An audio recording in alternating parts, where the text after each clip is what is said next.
My whole concept around erasing the finish line is around how do we help every kid build their own blueprint to live a life that's expanded, full of possibilities, being open and curious, and having a perspective that there are multiple ways to be successful. So whether you choose how you choose to pursue education and learning past high school, because we're always learning.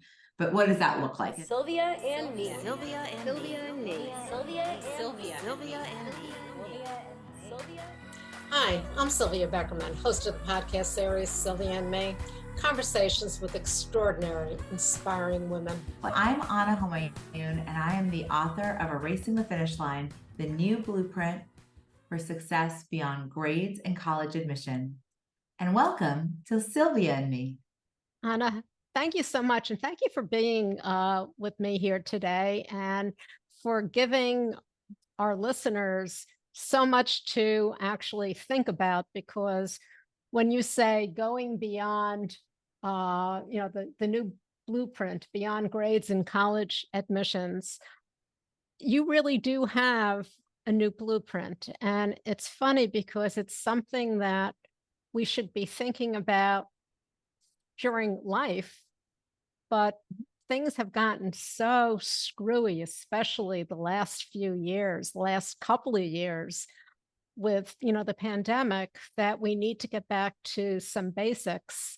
And as you said, you're an author, you're also an educator, you're an academic advisor, keynote speaker. I want to talk about something that you start off in the book talking about, and it's called faulty finish lines. And when I was reading it, it just reminded me of, it didn't remind me that I have a grandson. I remember I do have him because he's the love of my life. But, you walk away with all these high points that they're supposed to, these charts and everything that you're supposed to do here and there, and then you see other people doing it. Tell me how that really translates into young children going to school and middle schoolers, especially, because I see how that really, to me, puts them on a path to whether they're going to succeed in high school or not, which of course then puts them on a path a little further. So we won't jump ahead too much, but tell me about why you talk about faulty finish lines. Well, thanks for having me. And you Pleasure. really highlighted the important part of the book, in that we have created all of these faulty finish lines that are really stressing families out and stressing kids out. And so I've been doing this work directly with students for over 2 decades. And I know more than ever that where a child is at 12 or 14 or 16, they're still growing, they're still developing. And a lot of this hyper focus on college admissions, are you going, where are you going, are you going to this highly selective school, has really dampened the focus that we need to have on these critical life skills, these routines, these habits. And so for this book, I went back and I interviewed my students from 15 years ago with the idea that I have so many students that when they walked in my door at 14, 15, 16, and who they are in their early 30s today, they tell me that so many of the things they learned in my office are things that really carry them and that they use in their jobs today, but also that they were able to build these fundamental pillars that are key to having any student build their own blueprint. And I want all families to really understand, how do we step back from this hyper focus on college admissions that's causing us to lose sight of the underlying skills that kids need to be successful, whether they go to college, whether they go to the workforce, whether they, leave your home at some point and go into a home of their own, wherever kids are going, they are going to need these skills. And that's the thing. And as you hit on, as we talked about right before we started, not every child should go to college. Not every child wants to, but not every child is a fit. We have, all the technical schools, we have all the various different career paths that people can take. And yet, as a society, we're so focused on college. That should be the bar. I mean, I grew up in Long Island. Everyone was supposed to go to college. So, of course, I immediately thought my children are going to go to college. You know, it doesn't always happen because not everyone, that's not always their career path. At least not, you know, the big 10, the big, I don't even know how many bigs there are anymore, the Ivy League schools. So tell me, how do we start? Where do we start? You talk about fundamental skills and you talk Sure. about executive functioning skills. So where would you like to start? Is one of the executive functioning Yeah. skills, is that a fundamental skill? I mean, tell me where you would Yeah. like to start. So the first pillar, you hit it right on the head, is around systems, and systems based on executive functioning skills. So that's the work that I've now been doing for over 2 decades with students, is teaching these skills. And in the book, I highlight the different ways that parents can do this work. You know, it started with my book that came out 15 years ago called That Crumpled Paper Was Due Last Week, Helping Disorganized Distracted Boys, right? And so I've been talking about how we really need to provide all students with the time, structure, and support to help them learn how to organize, how to plan, how to prioritize, how to start and complete tasks. We overlook that as a skill. Like, getting stuff done is important in life. And then also how to be adaptable when things don't go as planned. And a lot of times we overlook this in the faulty finish line around college admissions because we say, oh, we need to do everything we can so Johnny gets into college or Susie gets into college. And we don't really think about, okay, but what are their ability to manage their life, right? So much right now in my office, I'm getting phone calls from parents whose kids have gone to college, right? They've done all the things and they get there and they don't have the general management skills of, you know, getting up in the morning, getting to class, you know, eating breakfast, managing their day to day. So that takes up so much energy because they had no practice, right? Because they were so focused on getting into college. But so how do we help all kids develop these skills? Because what I found when I went back to interview my students who are now in their early 30s is that they could specifically pinpoint, this is how I manage my workflow, whether that's life workflow, whether that's job workflow. And these are the things I learned in your office that I still use today. Well, And just that think to about me it. is rewarding. Yeah. And I interrupted you, but Yeah. you know, it just hit me that all of those skills are skills that we need through life. Think about stay-at-home moms.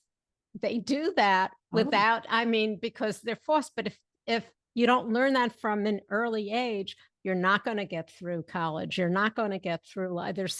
You could get through it, but you'll struggle. So these are fundamental executive level skills. well, and one of the great things is that how do these skills transform kids' lives? They transform their confidence, they transform their sense of competence, and it actually expands their possibilities. So, for example, one of the stories in the book is a young man who was in my first book, That Crumpled Paper Was Due Last Week, and I revisited him, and he had been diagnosed with ADHD when he was in high school. And when he started working with me, he had a 2.7 GPA, and his college counselor said there were no options really for him college-wise. I didn't agree. But what we worked on were these fundamental skills. I said, we're not focused on the grades. We're focused on these habits. We're focused on these underlying. And so we created this over the next 2 years. Well, his GPA went to a 3.7 GPA. He ended up going to college, but then he also realized his dream was to play the drums. And so he had been practicing. And so he ended up actually transferring to Berklee College of Music, which was his, you know, again, he didn't think it was even a possibility for him until he built these skills.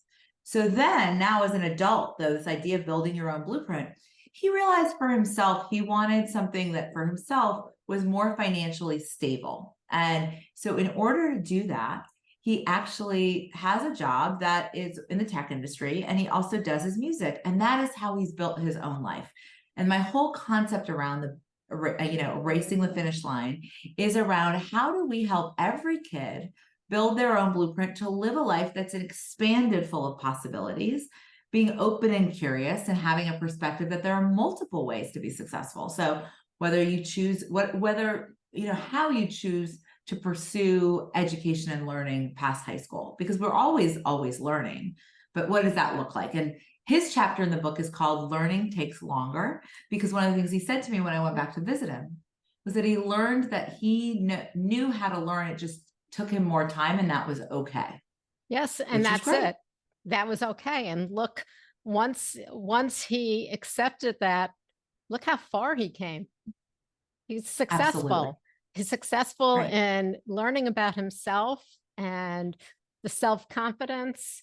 And you talk about that, self-confidence, and especially in today's world with, going through the pandemic, social media, how have you seen that affect the students that you work with, the young people that you work with? The biggest place that I see the challenge that's come out of the pandemic is with this idea of connection, which is the second pillar. So what I say about connection is families really need to think about how their child feels connected, and also have the opportunity for what I call small talk skills, right? Because so many of our face-to-face conversations don't take place face-to-face anymore, right? Our introductions are not face-to-face. Our day-to-day dialogue could be over text or could be over chat. So thinking about the kids don't get that kind of practice to just, walk into a store and start a conversation with another adult. How can we help them? Because that is the fundamental building block of starting new relationships. And I don't just mean like deep, close ties. No. I mean, like the weaker ties, the barista you see every morning, the person who walks their dog on your pathway. How do those little small connections feed into a greater life that feels connected, right? And so the connection is this idea of stronger ties and also multiple overlapping circles of connection that are non-overlapping. So what I mean, multiple non-overlapping circles of connection. Let me say that correctly. And what I mean by that, and this is so key, especially when kids are in middle school and high school, is that you have multiple places you feel connected that are not all intertwined. So if all your friends are at school and then on the soccer team and then also on the robotics team, and those are the only kids if there's a fallout in that group, that happens, friendships transition, you feel overwhelmed. But if you have multiple spaces, it acts as a preventative. And so parents often ask me what they can do. Caregivers often ask, how can I be helpful? And the number one thing to say is that make sure your kid finds multiple spaces they feel connected, but also that they have practice with small talk skills with adults. So, however you can do that in terms of in your community, or if you have a family party, that there are adults that they can talk to. These are the daily practice that really tie into building connection. And that's what's been lost, I think, for a lot of families. Like when I mentioned it on my newsletter, I get the most replies that I thought I was the only one. I thought my kid was the only one, but that's not the case. So what advice do you give these parents who come to you? How can they start to reintroduce their children back into, the word I think of is society, but actually that physical connection, that actual standing in front of someone, whether it's 6 feet apart or whether it's, right in front of you? How do you actually get a child who has now spent a year and a half, maybe 2 years for some, in front of a computer, in front of a screen? Yeah, that's such a good and important point and a good question, because so many parents are at a loss.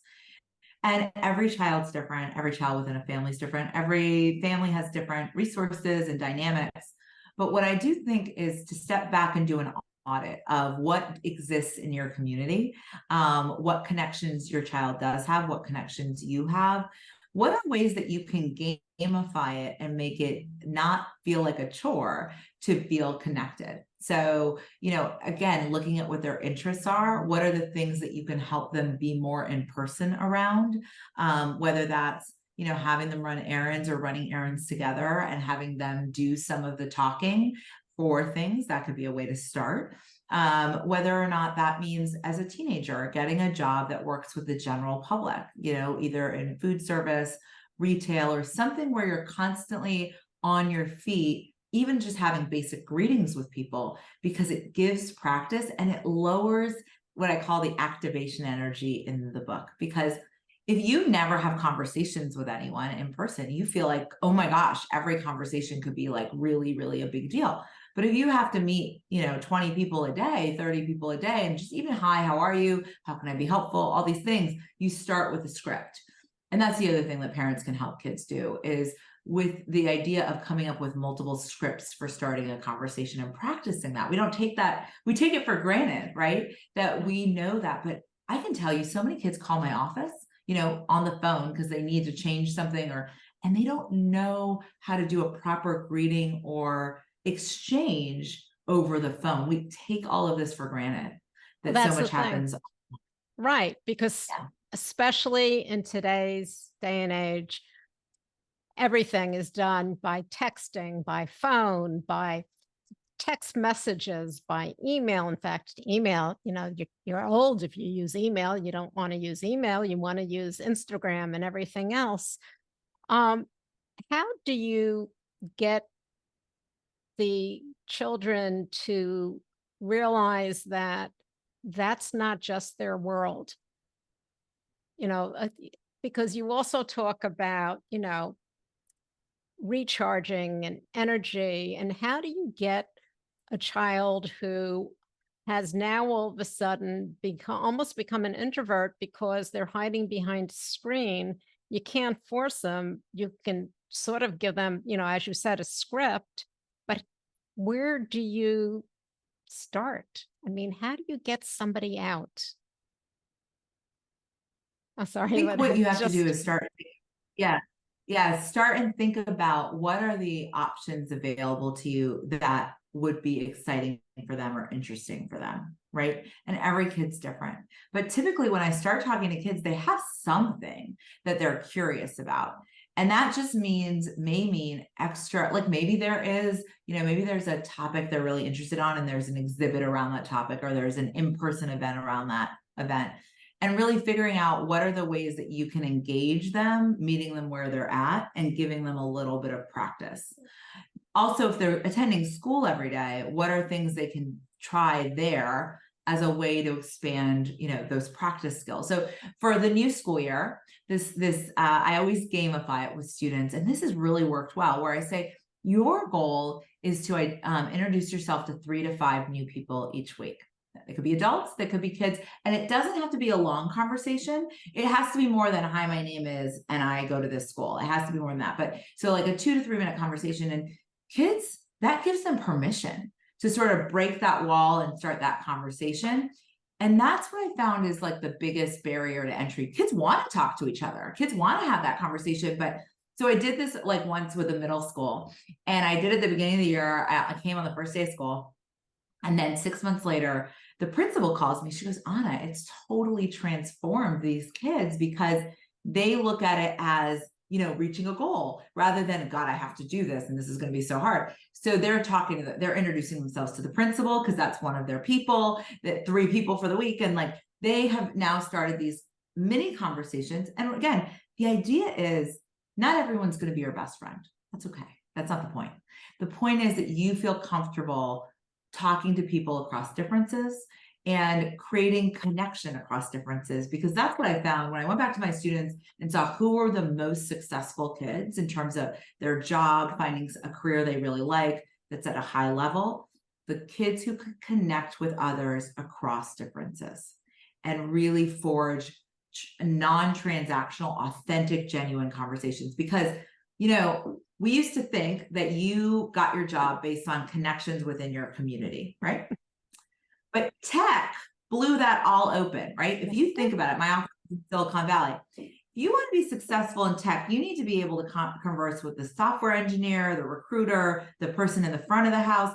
That's true for any career at this point. If you want to be, a great electrician that has a great business, you need to be able to talk to the contractors, to the homeowner, to manage and juggle, to have the system in place, right? all of those things. So regardless of what your job is, regardless of whether you go to college, you need to be able to move across differences and have those connections and have that backup system so that when you start a job, you finish it, that you're orderly and you're organized and plan and prioritize. So it makes a lot of sense for people when they start to think about it that way. Well, it goes back to your, executive functioning skills, which really encompasses just about everything. One of the things is you talked about being adaptable. I mean, look, what took place. And the thing is, it doesn't have to be big things. It could just be, the small things. And it all kind of connects with what you were just saying before, as far as, a social network having different, not having everything all in one basket per se, because if there's a break someplace, all of a sudden you have nothing. Yeah. And so I think about this a lot. So when the pandemic happened, I wrote a couple of articles for the Washington Post and the New York Times because I really wanted to interview kids around the country and see what was happening real time. I was working with kids in my office. And I tell this story in the book where the kid that worried me the most was a child that I interviewed who his whole life was playing this one sport, lacrosse, right? And that was it. That was his social network. That was his athletic. He wanted to play in college. It was unlikely, but it was his junior year. And so then the season gets canceled and he is just forlorn.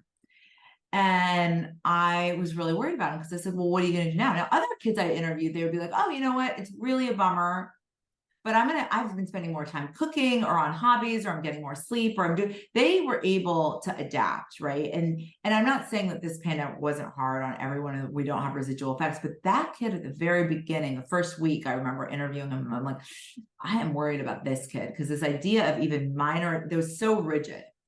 And again, the third pillar around expanding perspective is around encouraging openness and curiosity that, hey, you know what? Sometimes we have to be adaptable. Sometimes it's a bummer that things that we thought were going to be available are not, but also how do we expand this definition of success is? So anyways, 2 years later, I run into his mom and I asked her, I said, well, how has your son done? He really struggled because it was a grief of, right, the lacrosse season was over and that he wasn't going to be able to play in college, and his plans didn't turn out the way he had hoped. And that's okay. It's okay to be bummed about that. But one of the things I talk about in the book is this idea of buoyancy. We talk a lot about resilience and grit, which are very important concepts. I bring up this new concept around buoyancy, which I term as the ability for you to bounce back from a disappointment with less time and energy. So if you have grit and resilience, but it takes you months to get back the fact that you didn't get to play a sport, or that you weren't the lead in the play, or that a person you want to be in a relationship doesn't want to be in a relationship with you, every single thing takes you so much time and energy. It's really going to prevent you from having this expanded perspective. So how we can support kids, often parents will ask me, how can we support kids? It's how do we expand their perspective so there's not one thing that is the marker of success, right? And there's not one pathway, and that there's multiple places that every kid can thrive, and multiple spaces. And that is really the message of this work. And the book is really filled with practical strategies. So it's like what you can do in your home or your school today. And, I love the word buoyancy because it has so much meaning, and the way you defined it and the way you're using it is so important in life. And, it takes work. Parents have to, every parent wants a happy child. Parents want their kids to succeed. But it doesn't just happen overnight. And it's not, as you focus on, it's not just grades. It's not just a question. The end goal cannot just be getting great grades and what college are they going to go into, or how are they going to follow their, in their father's or mother's, footsteps and do whatever. It takes really learning and discovering what your child likes, what they don't like, talk about resilience and buoyancy? Do they wind up getting bogged down by one thing and then all of a sudden it takes them weeks or months to come back? What are some of the other things that we haven't hit on? I know we talked So about energy. yeah. So one of the things I talk about too is this idea, exactly what you're talking about in terms of how do we support students? And the fourth pillar is around acceptance. And acceptance is really, I think, the toughest sometimes for parents, of like understanding and accepting who your child is. And last night I was giving a presentation to a school of great parents that were mostly parents of kindergartners through eighth graders. And one of the moms says, well, look, my son, he's a fifth grader, and he knew he had a dentist appointment, and he was supposed to meet me in front of the school. And then his brother had to go find, his younger brother had to go find him because he was chatting it up. And do I just accept him for that? And I said, no, the acceptance isn't like I have a high school student that doesn't turn in his homework and I want to be accepting of that. No, that's not the whole point.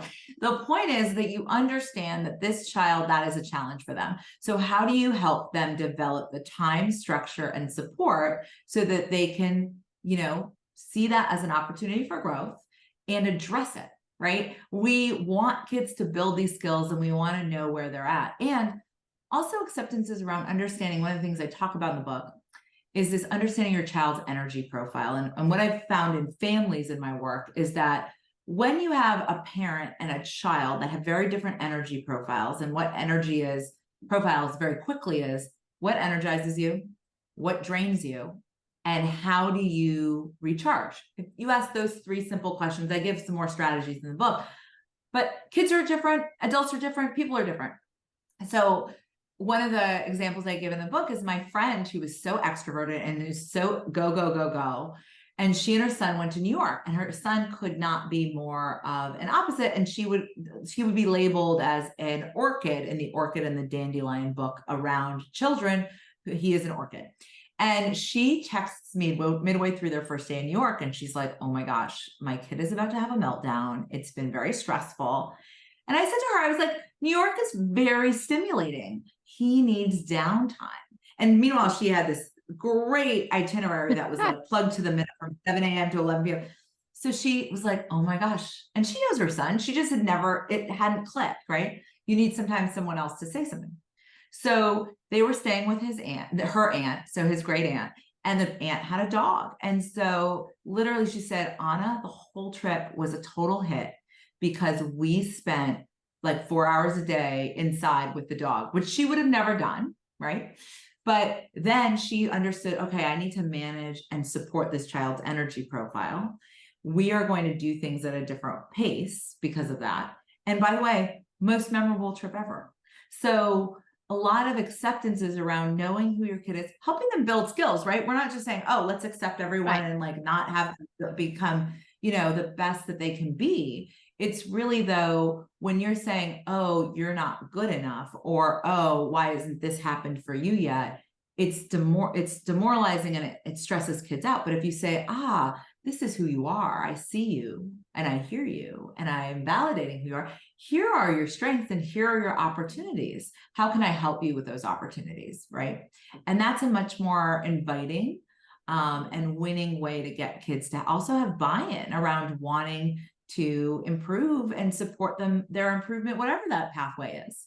But you're also giving them confidence. You're giving them self-esteem. You're telling them they're okay, that I recognize you're not me.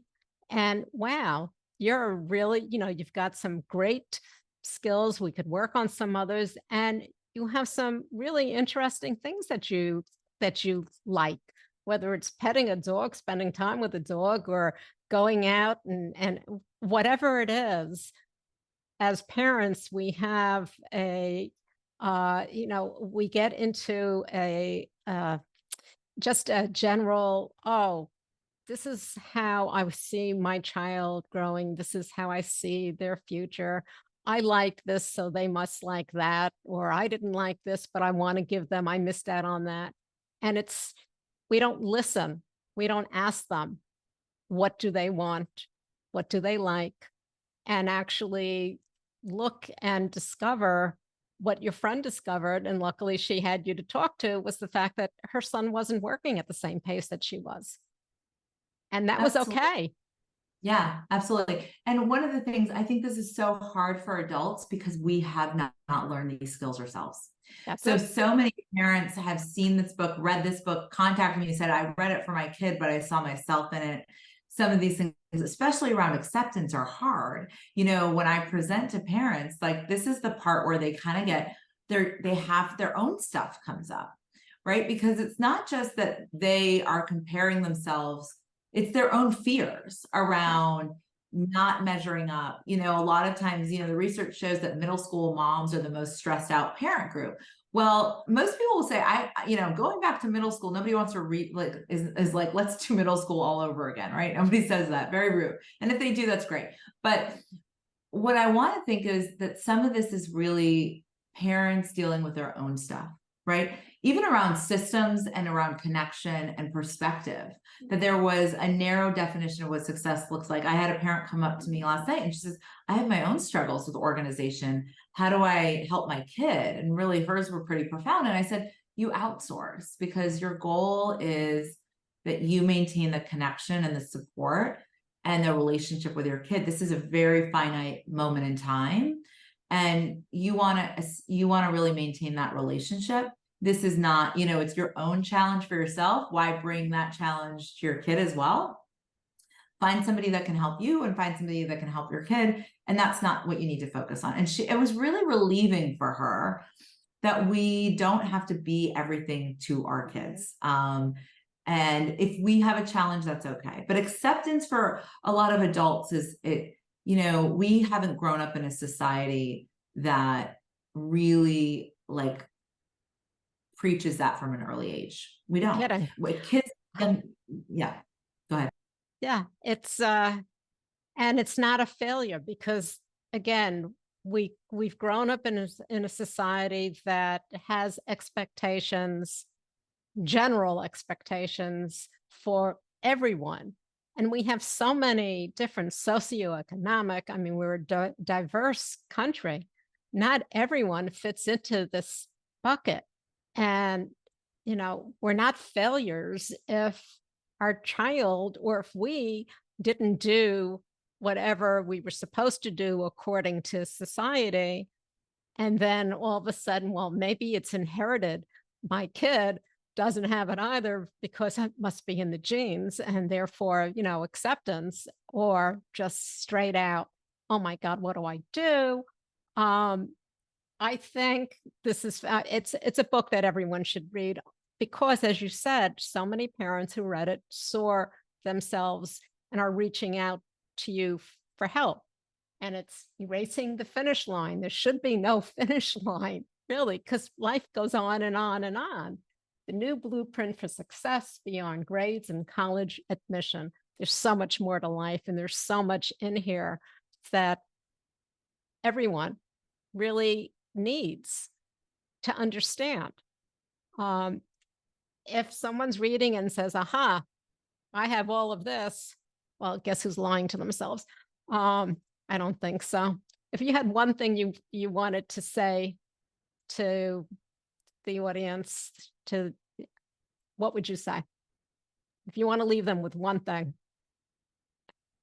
I would say that we want every child to feel as though they have the ability to create their own pathway to success and that they have the support to do that. And my goal with Erasing the Finish Line is that it becomes this invisible handbook that really supports families and schools and communities.